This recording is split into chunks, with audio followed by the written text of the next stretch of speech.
Hello, welcome back to Kingdom Creator Connective Collective, and we're on part 2 of this series. So, what is it that I'm talking about? Well, what I want to talk about here is the fact that you got to break a mindset.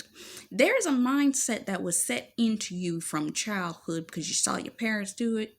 Parents, all that. They told you how it was supposed to operate. They told you, but at the same time, if you ever watched people that were walking through that experience of getting the job, going to the job, you having had been at jobs.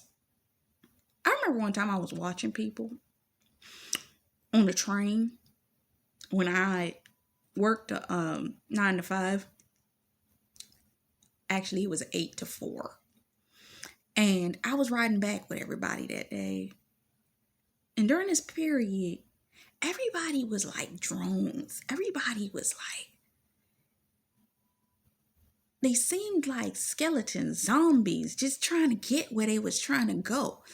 We as creatives, we feel like this feels like death here. I got to get out of here.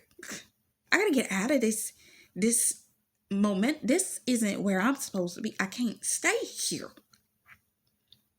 Hear me if you know what I'm saying.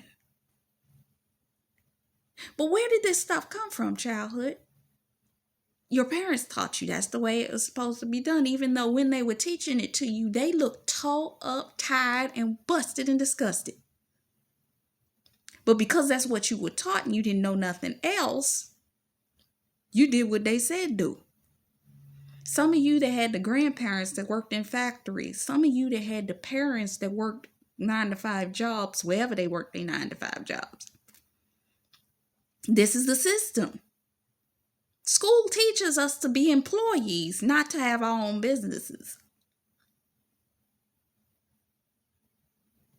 Right? Right. So with that being said, it takes a different kind of person to make a decision to start to operate in an element where you want to see changes and to do something different to see a different result. It's my favorite quote. Love it. Do something different to see a different result. So what does that mean, to do something different to see a different result? Well, that can look like you saving some money.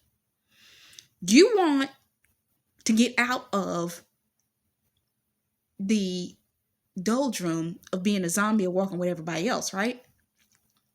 9 times out of 10, y'all got a skill. You had something that y'all was gifted in as a child. Some of y'all have something that y'all gifted in right now that people tell you all of the time, I'm going to need you to go. I'm going to need you to sit down. I'm going to need you to write that thing down. Okay? And if it's more than one thing, sit down and write it. What is it that people tell you? Man, you'll be good at this. People used to walk around and tell me, ha, you so funny. You should be doing something with your funniness. I got a channel that I got a bunch of short little clips on right now. One of my clips was shared over 973 times of me being funny. So I'm going to need for you to go figure out what your thing is. Do you like to write? Do you get up in the morning and think of writing? One of my favorite clips from the movie Sister Act is the moment when Whoopi Goldberg tells, I believe it's, what's her name? Oh my God, I can't think of her name. The musician from the Fugees. I can't think of what her name is right now. You know who I'm talking about. She tells her, if you love writing, the first thing you think of when you get up is to write. Last thing you go to bed, you think of writing, you're a writer. If you think about singing, first thing when you get up, and last thing before you go to bed, you are a singer. What is that thing that you think about subconsciously that comes to the back of your mind, even when you try to rest your thoughts? That thing. I'm going to need you to write that down. But even if I had that thing, I can't do nothing with it. I just have my 9 to 5 job. Can you start saving money? Make this a savings goal to put money aside. If you have a job, blessed be to God, you've got a job.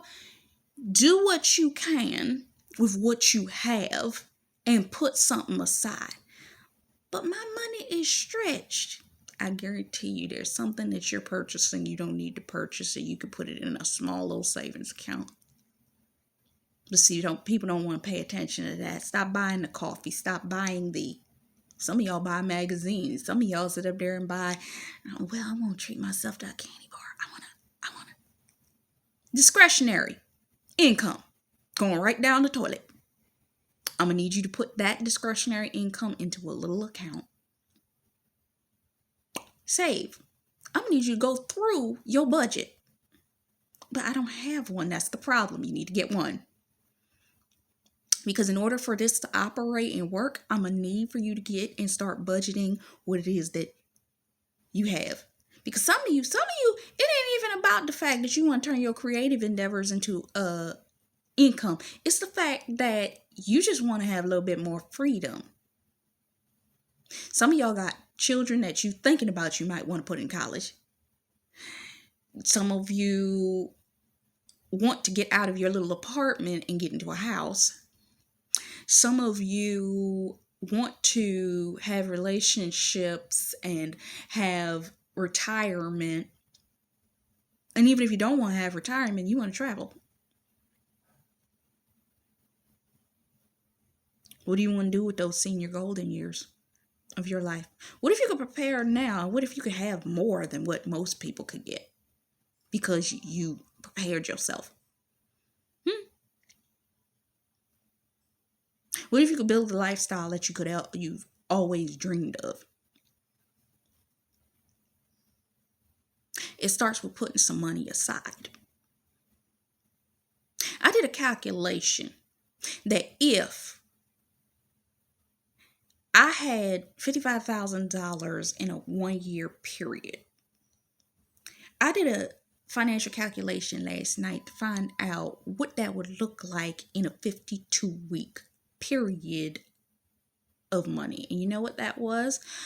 $1,057 per week. What would you do with $1,057 per week? Now, some of you may not want to be a creative. You may not want to build out a business. You may not. Some of y'all want to put that money aside and do something other with it, like I just said. I'm going to need you to think about that. And I'm going to come back. Because we're about setting goals today.